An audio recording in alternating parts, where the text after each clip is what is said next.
Hello students, welcome to my class Chemistry Gurukul. So moving on to the next topic, today we will discuss about the concentration of solutions.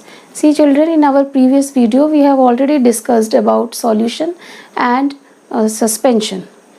Means we have discussed about true solution and heterogeneous mixtures. Means true solutions, they are homogeneous mixtures. So today we will discuss how solutions, means concentration of solutions, can be find out or it can be calculated physically. So here you could see here concentration equals to amount of solute by amount of solution, or you can also express it in this way: concentration is equals to amount of solute by amount of solvent. See, in simple way you can understand this concept of concentration. It means how much amount of solute is dissolved in the particular solvent. Suppose 10 grams of NaCl is added to 20 grams of water or 30 grams of water. So the amount of solute will determine the concentration of any solution. Understood? If see, you have heard about two terms. Concentration means in two ways you can express is concentrated and diluted solutions. How you can express means understand these two terms? Concentrated means number of solute is more, diluted means number of solvent is more there. So this is the way you can understand it in simple way. Now next, there are two ways to express the concentration of solution. First one is mass percentage and second is volume percentage. In exam these type of questions may be asked, that's why I am discussing with you. First is mass percentage. Mass percentage, how can you calculate? By applying this formula: mass percentage of solute is equals to mass of solute by mass of solution into 100. Now suppose if you are not knowing this mass of solution, you can easily calculate this value by adding these two values. Means mass of, if you are knowing the mass of solute, then you can add it with the mass of solvent. So you could get the mass of solution and then you can finally find out the mass percentage of solute. This is a simple formula which you come across in mathematics also. Next, how can you define this term?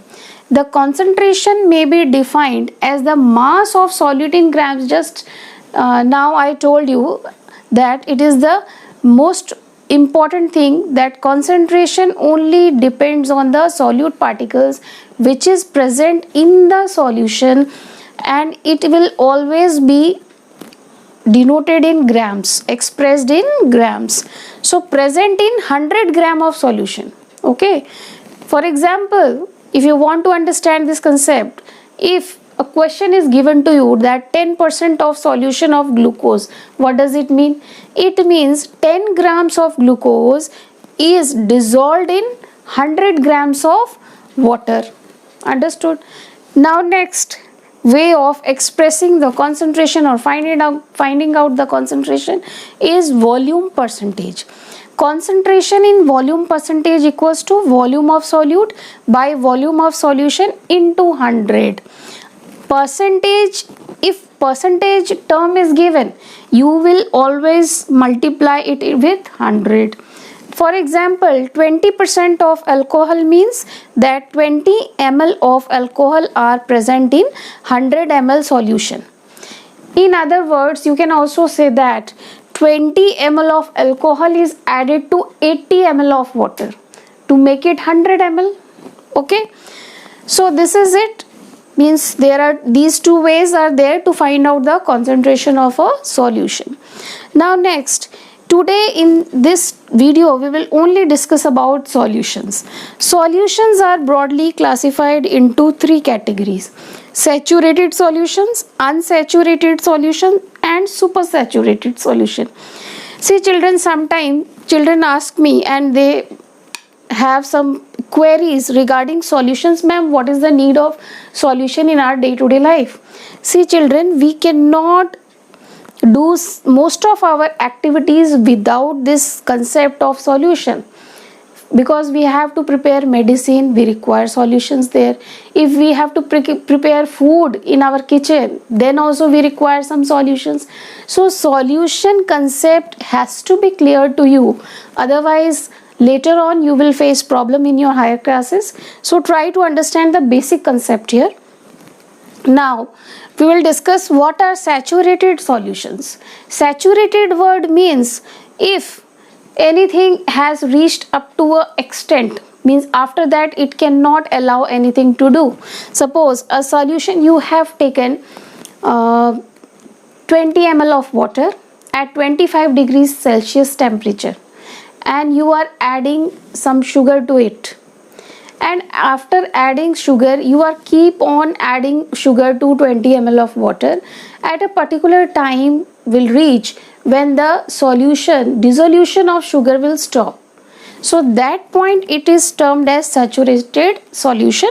So we can define it like this: a solution in which no more solute can be dissolved at a given temperature. You will always mention temperature.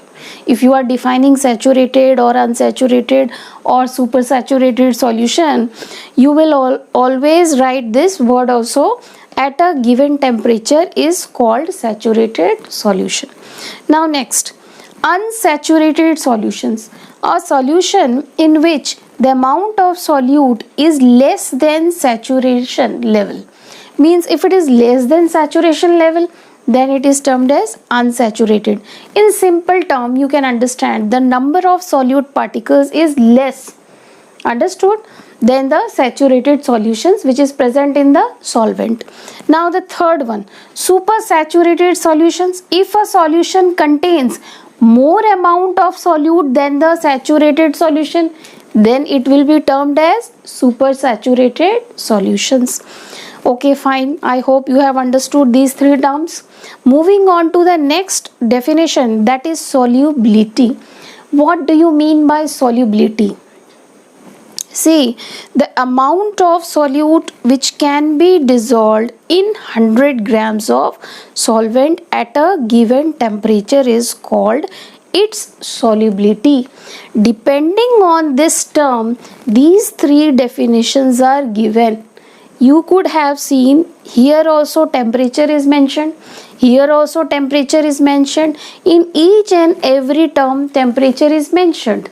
That's why it depends on solubility.